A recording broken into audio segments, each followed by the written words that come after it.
Ayan, so what's up mga ka-bird brain? Magandang araw na naman kahit medyo makalimlim. Actually ngayon lang tumigil yung ulan.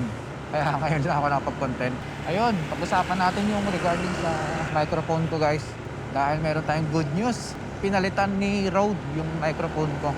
Di ba na-mention ko before sa previous na content ko na sira nga yung receiver ko. Which is ito yung receiver, pakita ko na lang. Yan. So, since sira yung receiver, hindi ako makapag-adjust ng decibel or dB or volume in short.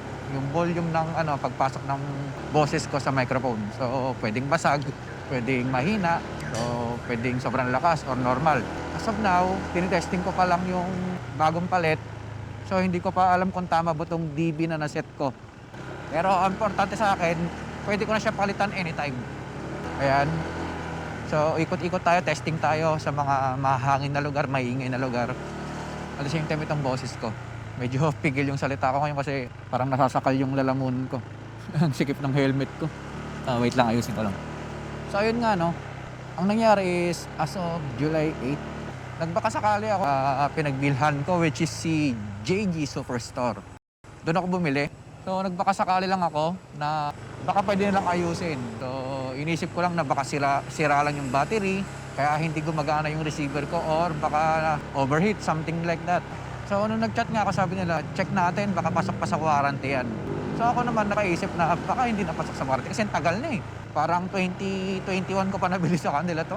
2021 or 2022, mga ganun siguro.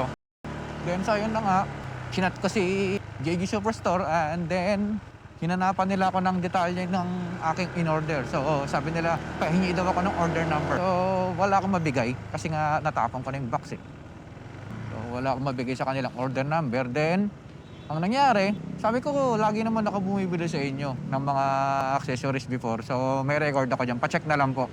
So, chinek nila and then hindi nila mahanap. Then sabi nila, baka may serial si Rode. Sabi ko, parang wala tong serial. Meron sa likod mga 6 letters, 6 numbers and letters lang yata yon. So, akala ko model lang yon. Hindi ko inassume na serial mismo yon. So, yun na pala yung serial niya. So, nung sinend ko sa kanilang serial, so, na-check nila yung record ko, then nakita nila yung resibo. Then, tinuruan nila ako na, ayun nga, mag-register ako sa online kay Rode. Sabi nila para ma-check kung pasok pa ako sa warranty. So, bago pa yan, hindi muna ako nag-register. Nag-email muna ako direkta kay Rode.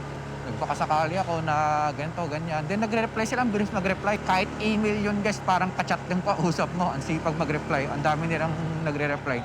So ayun nga, pare sila nang sinabi. Nag-reply si Rode na ganito, ganyan na kailangan mo mag-register online. So bago ka makapag-register ng account mo, i-fill up mo yung detalye sa mo nabili, yung resibo, i-attach mo yung serial number. So ayun nga, nung in-attach ko yung serial number, nag-reply sa akin si Official Rode. Sabi nila, hindi namin kilala yung na yan kasi iba yung resibo na binigay sa akin eh. Parang ibang name ng company, which is si JG Superstore din yun. Parang AJ yata yun yung name. Basta iba yung pangalan. Tinanggihan nila.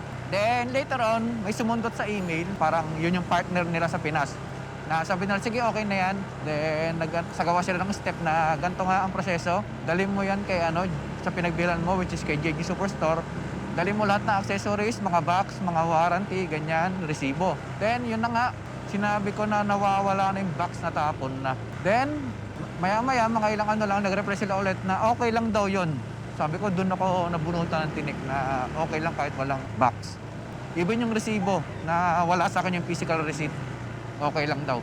So yun na nga, July 11, lumipas na rin yung araw kasi nga hindi ko din nala. So kumbaga July 8 pa lang, nakapag na kami, usap-usap na kami na pwede na, ibdaling ko na sa JG Superstore para ma-check nila kung replacement ba o may ayusin lang. Pero ako, nag-assume lang ako na ayusin lang yung receiver ko. So yun, sabi ko nga, dadaling ko sa sa July 11 yung item kasi medyo busy ako that time eh. Then so yun na nga, dinala ko ng July 11. Pagdala ko ng July 11, sabi nila babalikan nila ako within the day. Kaso hindi ako nabalikan. Then after, kasi parang July 11, parang alanganing araw yata yun eh. Parang hanggang sa pumalo ng Lunes. So July 14 yata, nag-reply sila na na-check na nila, defect nga siya. And kinaganda nga, since pasok ako sa 5-year warranty, extended program nila. July 15, pinalitan na nila yung unit. Dinala ko yung remaining. Kasi ang dinala ko lang sa kanila is yung receiver lang to check nga. Sabi ko, Dadalhin ko yung the rest ng accessories at saka mga transmitter pagka kompleto na. I mean, pagka may result na. Kung for replacement na ba or kung aayusin man nila. So, noong July 15, pumunta ako doon. Ayun, pinalitan nila ng brand new. Ayun, tuwan-tuwa ako kasi para akong bumili ng bago. Oh my God! Wow! Actually, nung chinek ko yung presyo ni Rode Wireless Go 2, halos walang pagbabago. Kung magkano ko siya nabili before, halos ganun pa rin. So in short, ano pa rin siya, quality. Kasi usually, pag mga ilang taon na lumipas, mga 3 years, parang iPhone, mga isang taon nga lang yan, sobrang depreciated na yung value eh. Pero si Rode hindi. Ang mahal pa rin niya. So natuwa lang ako kasi hindi ako napagastos ng ibang microphone kasi plano ko sanang bumili ng DJI Mini. So ayun nga, paghatid ko is pinalitan nila, then kinuha lang nila yung mga manuals. Kinuha lang nila, which is hindi ko na binawi. Kumbaga, masaya na ako napalitan eh. Kumbaga, sapat na sa akin yun na pinalitan nga nila yung microphone ko. Hindi na para magreklamo pa na bakit nyo kinuha yung manual, yung papel na yan, warranty card. Hindi na para magreklamo pa. Tapos sabi pa sa akin no, nag-replace yung lalaki si Sir, hindi ko alam yung pangalan eh.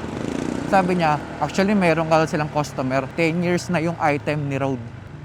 Pinapalitan daw, tapos pinalitan daw ni Rode. Grabe. Talagang iniingatan nila yung mga customer nila. First time ko mag-claim ng mga warranty na yan. Kaya hindi ako mahilig magtabi ng mga box nga. Kasi hindi ako mahilig sa mga warranty na yan. First time ko naka-encounter na hahanapin ko yung box. Alam mo yun, na for the sake of warranty. Ang ganda ng servisyo ni Rode. Sulit na sulit talaga pag diyan kayo bumili.